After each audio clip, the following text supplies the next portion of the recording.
Welcome to ABC campus. आज हम partnership act 1932 में application of the property of the firm को discuss करेंगे।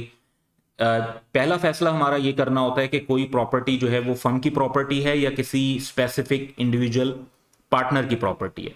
अगर एक प्रॉपर्टी फर्म की है तो उसके बारे में लॉ का कॉन्सेप्ट ये है कि उसको एक पार्टनर को पर्सनल पर्पस के लिए यूज नहीं करना चाहिए, उसको सिर्फ और सिर्फ पार्टनरशिप के बिजनेस के लिए यूज करना चाहिए। लेकिन ये कॉन्सेप्ट है subject to contract between the partners, यानी अगर पार्टनर्स आपस में एग्री कर लें तो वो किसी एक पार्टनर को उस प्रॉपर्टी उस एसेट का इस्तेमाल अलाउ कर सकते हैं।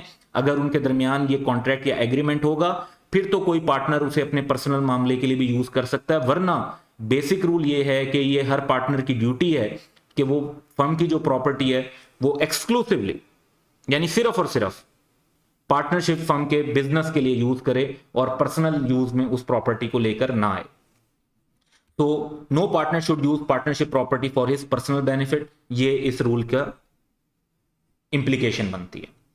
सिंपल सा रूल है और छोटा सा रूल है, इसको एक एग्जांपल के थ्रू इलस्ट्रेट कर लेते हैं। Abid and Sajid are partners in a firm, दो पार्टनर्स हैं।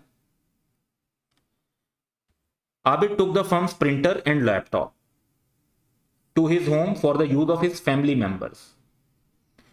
अब ये एसेट किसका है? फर्म का है, और वो यूज कौन कर रहा है? वहां पर फैमिली मेंबर्स कर रहे हैं। Till they were not usable any more, यानी इस हद तक उनको यूज किया कि वो इस्तेमाल के काबिल ही नहीं रहे, यानी फर्म को वो चीजें वापस भी ना मिल सकी या जिस हालत में मिली वो सही नहीं थी, यूज के काबिल नहीं थी।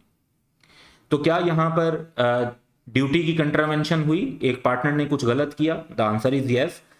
Abid must not have used partnership property for his personal benefit and must compensate the firm। क्योंकि यहां पर आबिद ने एज अ पार्टनर अपनी ये जो ड्यूटी थी कि फर्म के पर्पस के लिए यूज होना चाहिए, इस ड्यूटी की ब्रीच की है तो फर्म को कंपनसेट करना होगा। जो प्रिंटर और लैपटॉप की कॉस्ट बनती है, जो उसकी अमाउंट थी फर्म के लिए, वो वैल्यू आबिद को पे करनी चाहिए फर्म को, और वहां पे जो फर्म को वो अमाउंट मिलेगी उसके बाद जो भी प्रॉफिट और लॉस कैलकुलेट होगा वो आबिद और साजिद में उन रेशो के अंदर डिस्ट्रीब्यूट होगा जो उनके दरमियान प्रॉफिट और लॉस की शेयरिंग रेशो है। तो ये एक सिंपल सा कॉन्सेप्ट था, इसको जो है पार्टनरशिप प्रॉपर्टी के कॉन्सेप्ट के साथ आपने ध्यान में रखना है। That's all for today, have a good day.